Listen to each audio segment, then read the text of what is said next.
Hello السلام علیکم.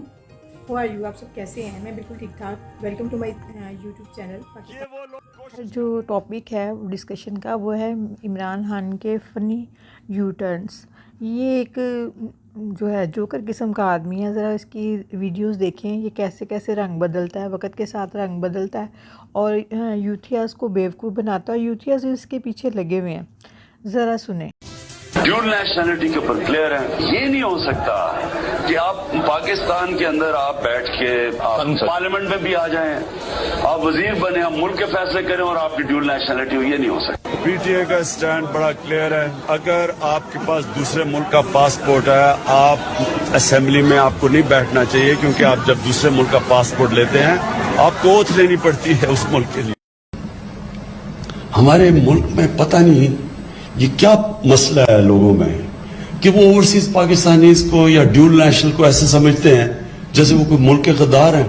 لیکن ان کو اس طرح ٹریٹ کرنا چاہیے. وہ اوورسیز وہ جی ڈیول نیشنل ہے، وہ یہ عہدہ نہیں لے سکتا اور وہ کوئی منسٹر نہیں بن سکتا. ہر دوسرے دن عدالت میں لوگ چلے جاتے ہیں. میں ابھی تک حیران ہوں کہ ان کو یہ نہیں سمجھ آ رہی ہمارے لوگوں کو جو یہ اس طرح کی باتیں کرتے ہیں.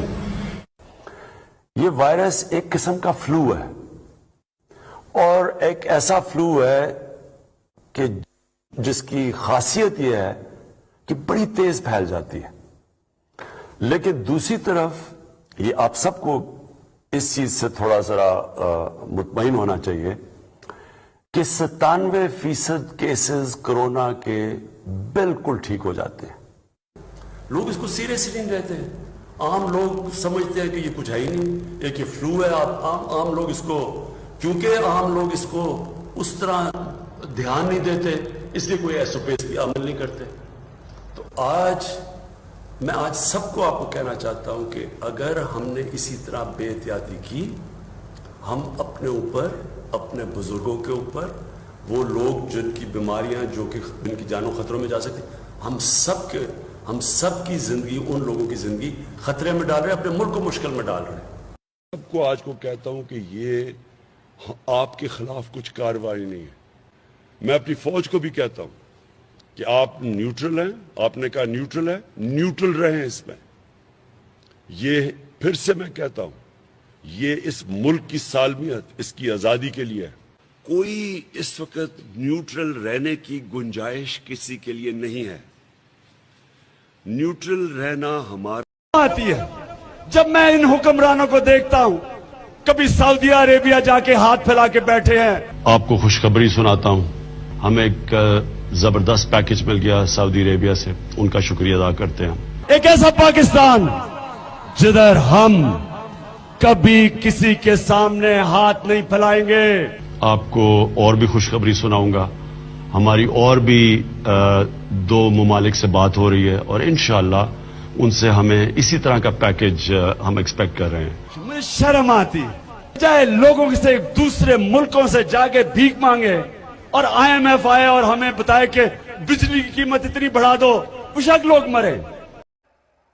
یہ وہ لوگ کوشش کر رہے ہیں کہ ہمیں غدار ثابت کیا جائے اور سب سے بری کوشش کر رہے ہیں کہ کسی طرح تحریک انصاف کی فوج سے ہماری اور فوج کی لڑائی ہو. کان کھول کے سن لو، ہماری کبھی فوج سے لڑائی نہیں ہوگی کہ یہ ہماری فوج ہے. یہ وہ لوگ ہیں جو ہمارے محافظ ہیں.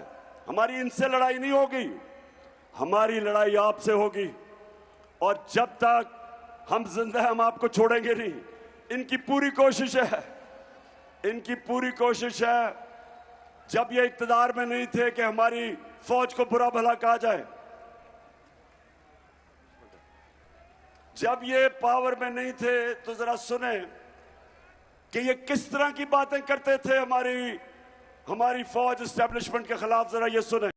اصل میں وہ یہ بتانا چاہ رہا ہے کہ یہ حقان عباسی اور مریم نواز یہ کہا کرتے تھے اور انہیں فوج نے چینج کیا ہے. لیکن اب تو ساری دنیا کہہ رہی ہے کہ فوج جو ہے وہ خود کہہ رہی ہے کہ میں نیوٹرل ہوں. لیکن یہ اب بھی وہی بات اپنی جو ہے دہرانا چاہتا ہے. اس کو بھی فوج لے کر آئی تھی نا اصل میں. تحریک عدم اعتماد